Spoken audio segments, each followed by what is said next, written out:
Nämişindir sen hakda az yazılýar.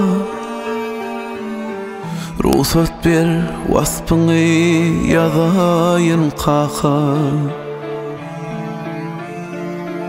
İslesin öňeden kuý gazylýar.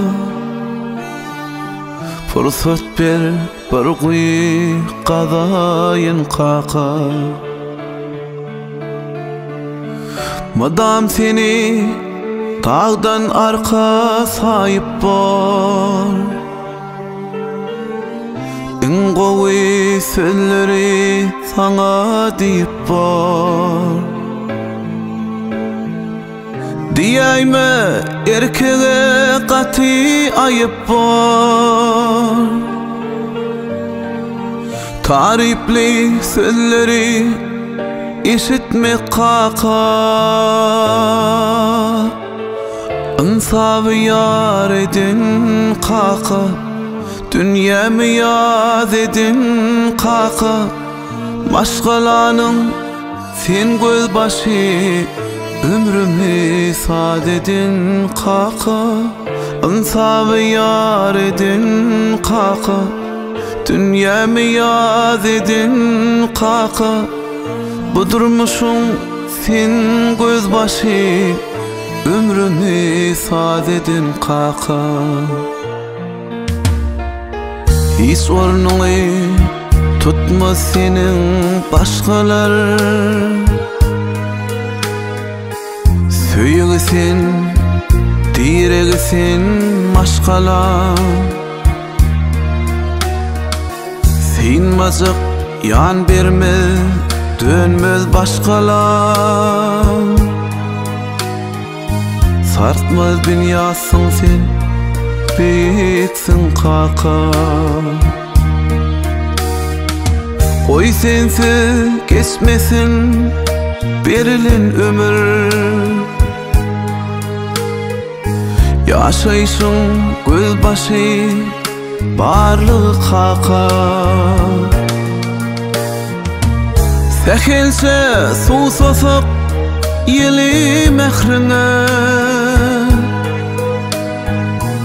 Bildirir dünyanın darlığı kaka. İnsafı yar edin kaka. Dünyamı yad edin kaka. Başkalarının sen göz başı ömrümü sad edin kaka. İnsafı yar edin kaka. Dünyamı yad edin kaka. Başkalarının sen göz başı ömrümü sad edin kaka.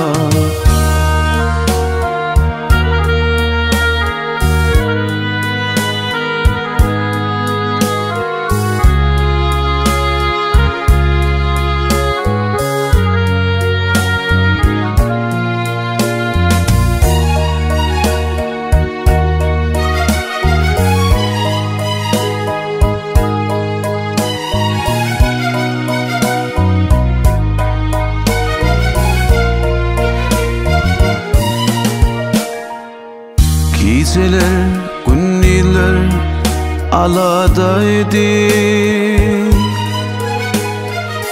Hiç tadalar etme, zor edin kaka. Edevin, mertliğin nuskası bolir. Ağrari, insabı yar edin kaka. Kevem yali seyirci söylemesinde. Gülüngde it koşup seyirci var kaka. Dağların, sillerin, derya nillerin. Sinne bir it koşup gücü var kaka. İnsafı yar edin kaka. Dünyamı yad edin kaka, bu durmuşun sen göz başı, ömrümü sad edin kaka. Ansabı yar edin kaka, dünyamı yad edin kaka. Maşgalanım sen göz başı, men sana kuvanyan kaka.